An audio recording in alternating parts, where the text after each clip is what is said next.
ایک بل کے اندر تو یہ بھی کہا گیا تھا کہ اسرائیل اور امریکہ کی جو ملٹری ان کو مرج کیا جائے گا. وہ بل خیر اس وقت حالانکہ میں کہوں گا کہ ان کی امداد کٹ کرنے سے متعلق بھی ایک بل پیش کیا گیا ہے. کس کے بارے میں؟ اسرائیل کی امداد جو ہے اس کو کٹ کرنے پر بھی ایک بل. وہ بھی آپ نے دیکھا ہوگا کل رات کو ہی وہ مطلب فیل ہو گیا تھا. نہیں somehow یہ سوچ وہاں پر اب پنپ رہی ہے نا کہ اسرائیل والا جو معاملہ ہے آہستہ آہستہ بڑھ رہی ہے. It's a progress, small steps but it's a progress. تو اس میں یہی کہوں گا کہ آگے کی جو جنریشن آ رہی ہیں، جو ینگ جنریشن آ رہی ہے امریکہ کی، وہ اسرائیل کے بالکل خلاف ہے.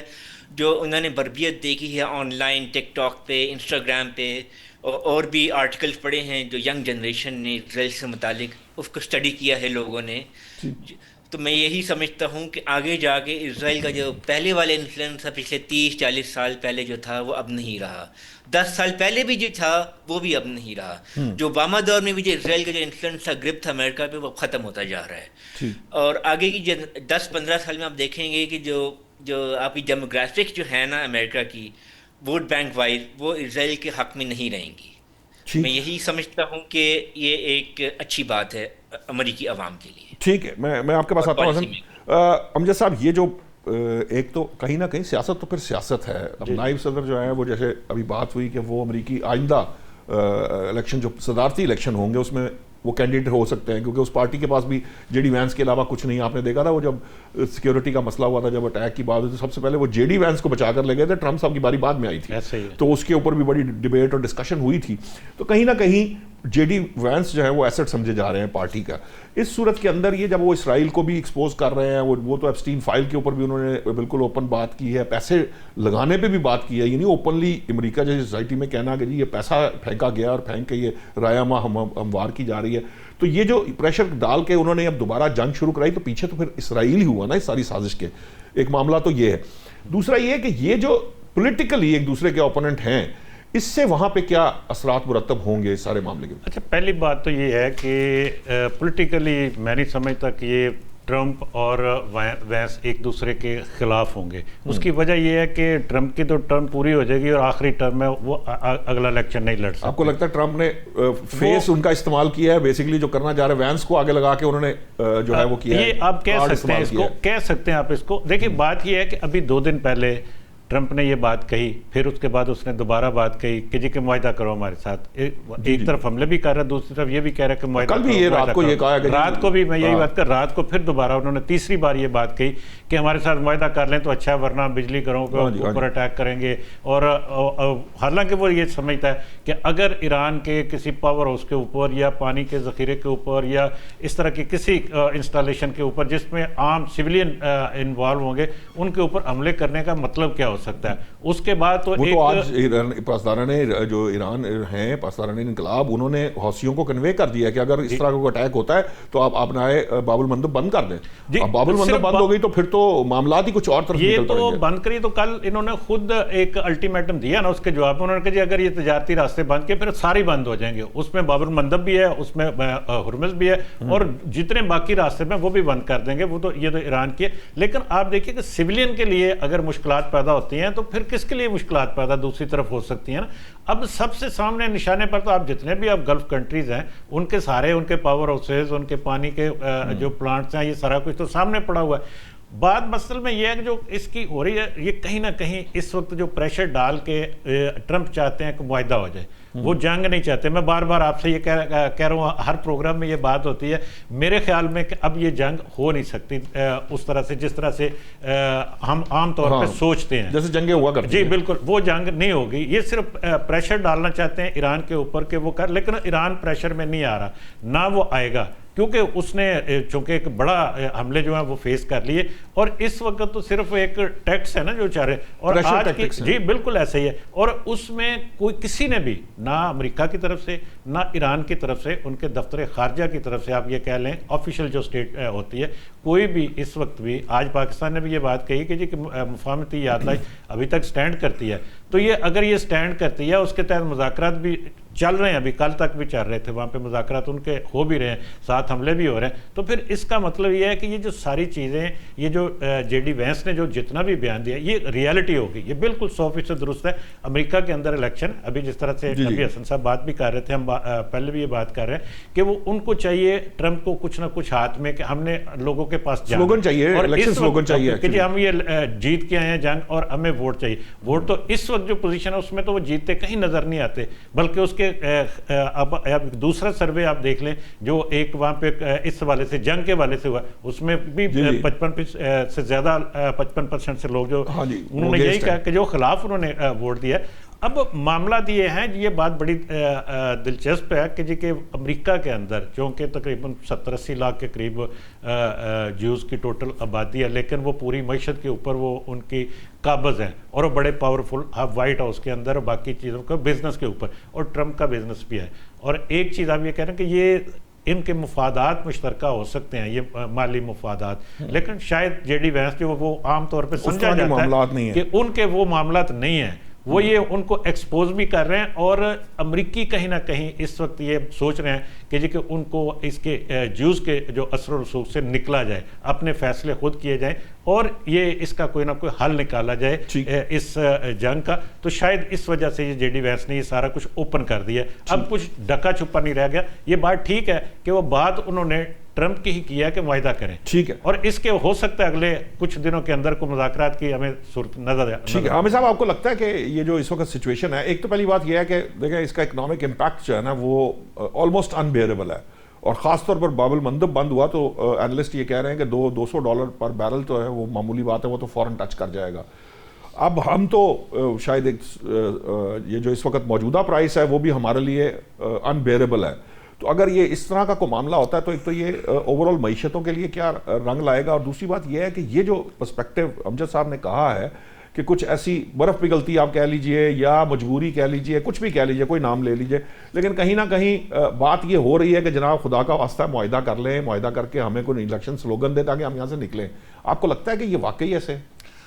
دیکھیے اس حوالے سے اس کا ایک جو حسن صاحب نے اور ہمارے امجد صاحب نے بات کی ہے, اس کا تیسرا ایک جو اینگل ہے وہ یہ ہے کہ ایران نے جس طرح سے دوبارہ سے ایک ایڈمنٹ رویہ اپنا اپنایا ہے, اور ہم یہ دیکھ رہے ہیں کہ جیسے ہی ڈونلڈ ٹرمپ نے کہا کہ میں اب یہاں سے جو ٹول ٹیکس اکٹھا امریکہ کرے گا اپنا ہرمز سے, تو چائنا کی طرف سے بڑی واضح سٹیٹمنٹ آئی کہ اس کی بجائے آپ لوگ اس معاملے کو ریزالو کریں اور اس طرف, اس اپروچ کی طرف نہ سوچیں. تو میں یہ کہنا چاہتا ہوں کہ اور وہ اس سے بھاگ گئے, مطلب وہ چھوڑ دیا, جی, اور ٹرمپ نے اسے اگلے دن اس سے بات اس نے چینج کی.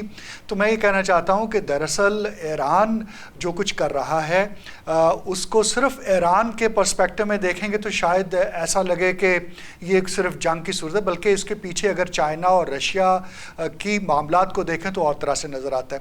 پھر جو مڈل ایسٹ کے اندر باقی کے ممالک ہیں ایران کے علاوہ, وہ تو ابراہم ایکارڈ کو آلموسٹ انک کر چکے ہیں اور اس کو مان چکے ہیں اور اپنے ڈپلومیٹک ریلیشنز کی حد تک چلے گئے تھے.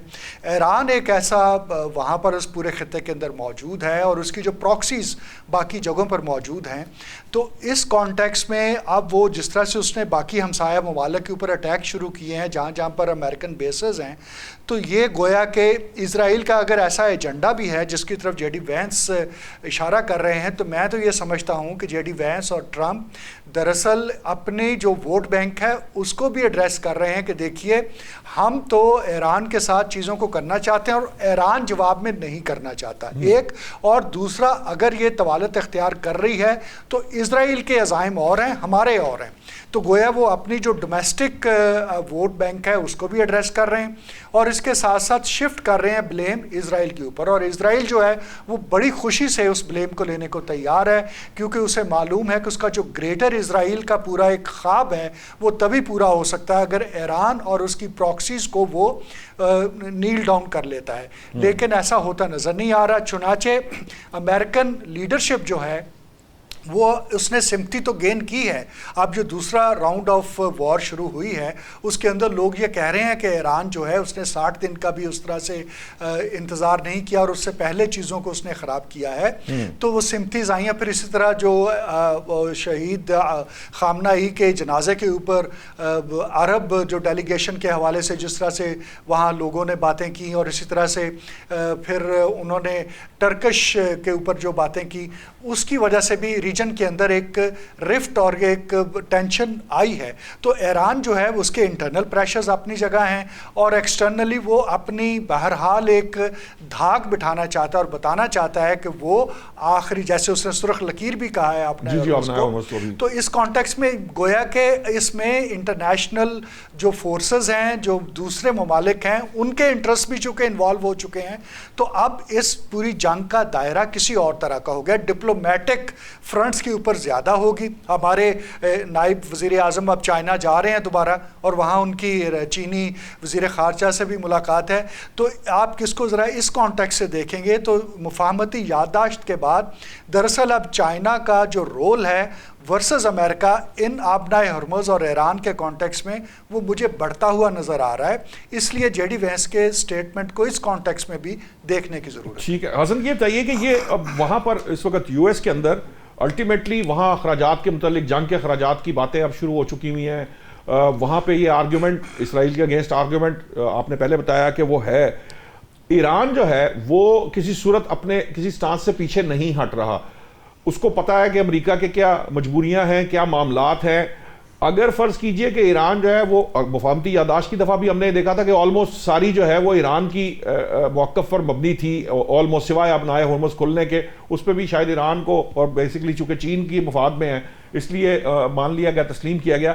اب اس پرسپیکٹو کے اندر اگر ایران جو ہے وہ امریکہ کو الجھانے کی کوشش کرتا ہے، اس کو آگے بڑھنے نہیں دیتا یا معاہدے کی طرف نہیں جاتا، تو بوٹس آن گراؤنڈ کا جو معاملہ ہے وہ آج جے ڈی وینس نے رول آؤٹ کر دیا. اگرچہ کہ جو ان کو پریزنٹیشنز دی گئی ہیں ٹرمپ کو، اس میں یہی کہا گیا تھا کہ بوٹ آن گراؤنڈ کے بغیر آپ ایران کو کسی صورت میں فتح نہیں کر سکتے. اب اس صورت کے اندر کیا آپشن بچے گی امریکیوں کے پاس؟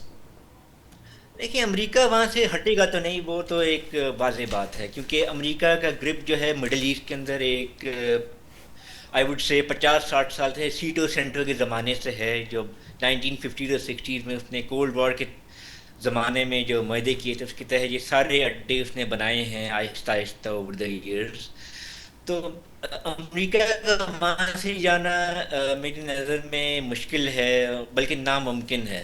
لیکن ایک مڈل گراؤنڈ نکل سکتا ہے جس کے تحت یہ ہو سکتا ہے کہ ایران اور امریکہ جیسے ابھی MOU سائن ہوا تو اس کے تحت کوئی مڈل گراؤنڈ نکل ہے جس کے تحت ایک دوسرے کے معاملات پہ دخل اندازی نہیں کریں گے. جیسے کہ MOU میں بھی یہی لکھا گیا ہے، شپنگ لینز پہ اور ٹریڈ کے اوپر مطلب کوئی ایشوز نہیں آئیں گے. پھر ایک دوسرے کے ساتھ شاید پوٹینشلی ٹریڈ بھی دوبارہ شروع کر لیں گے، ایک دوسرے کے ملک میں سفارت خانے بھی کھول لیں ان دا لانگ رن. ابھی تو خیر پاسبل نہیں ہے لیکن may be down the line سفارتی تعلقات دوبارہ بحال ہو جائیں امریکہ اور ایران کے، جو کہ مجھے نظر آ رہے ہیں ان دا فیوچر. کیونکہ یہ زیادہ دیر نہیں چلے گا، یہ جھڑپیں چلتی رہیں گی لیکن زیادہ دیر نہیں چلیں گی. کیونکہ اس کی وجہ یہ ہے کہ بوتھ سائڈس کی ناٹ افورڈ اے لانگ وار.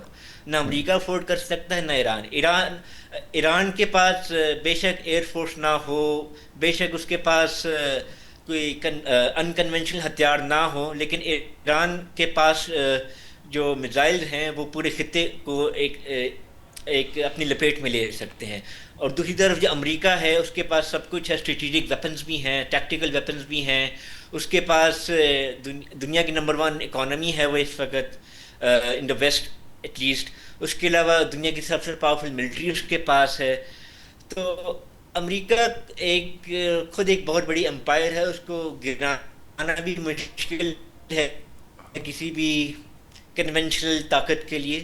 لیکن مڈل گراؤنڈ نکل سکتا ہے، ٹریڈ بحال ہو سکتا ہے، جو کہ مجھے نظر آ رہا ہے ان دا لانگ رن. کیونکہ اگر یہ تیل کا معاملہ نہ ہوتا تو پروبیبلی یہ جنگ جاری رہتی، لیکن تیل کی وجہ سے دونوں سائڈ افورڈ نہیں کر سکتی. اوپیک کا آپ نے دیکھ لیا کہ UAE نکل گیا بھی کچھ عرصہ پہلے وہاں سے، لیکن UAE بھی اس کو افورڈ نہیں کر سکتا ان دا لانگ رن، کیونکہ UAE ایک وائٹل پارٹ ہے اوپیک کا.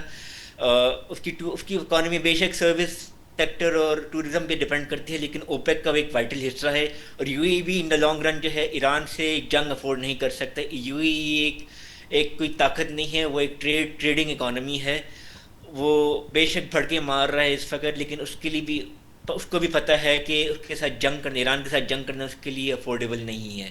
دوسری طرف آپ دیکھیں تو کویت اور بحرین کا بھی یہی حال ہے، ان کے پاس کنونشنل آرمیز نہیں ہیں، لیکن ان کے پاس ڈیفنس سسٹم ہے جو امریکہ نے پرووائڈ کیا ہوا ہے ان کو، اس کی تحت وہ بچے ہوئے ہیں اس وقت، لیکن ان لانگ رن وہ بھی زیادہ دیر نہیں چل پائے گا، اور مڈل گراؤنڈ نکالنا پڑے گا سب کو اس میں۔ اور ایم او یو واحد طریقہ ہے جو کہ پاکستان نے سوئٹزرلینڈ میں یہ جو معاہدہ کروایا ہے، یہی ایک واحد طریقہ ہے دونوں سائڈس کو واپس ٹیبل پہ لانے کا، اور اس میں پاکستان کا بہت بڑا کریڈٹ جاتا ہے، اس میں قطر کا بھی بہت بڑا کریڈٹ ہے۔ پاکستان اور قطر کو چاہیے کہ امریکہ اور ایران کو دوبارہ ٹیبل پہ لائیں، جس کے تحت یہ جنگ پرماننٹلی روکی جائے، اور امریکہ کے الیکشن جو آگے آ رہے ہیں اس کو بھی فائدہ ہو، ایران کی جو اپنے عزائم ہیں چاہے معیشت کے ہوں یا دوسرے معاملات ہوں، ان کو پھر بحال کیا جائے دوبارہ سے۔ ٹھیک ہے، مجھے بریک کا کہا جا رہا ہے۔ ناظرین، جب بریک سے واپس آتے ہیں تو پھر کچھ تھوڑا بہت یہ امجد اقبال صاحب سے اور احمد ولی صاحب سے، حامد ولی صاحب سے یہ بات آگے بڑھا کر پھر ہم جو ہے وہ تھوڑا سا لوکل معاملات کو، یہاں جو انٹرنل ہماری پالیٹکس ہے اس کو ڈسکس کرتے ہیں۔ ابھی لیتے ہیں ایک بریک۔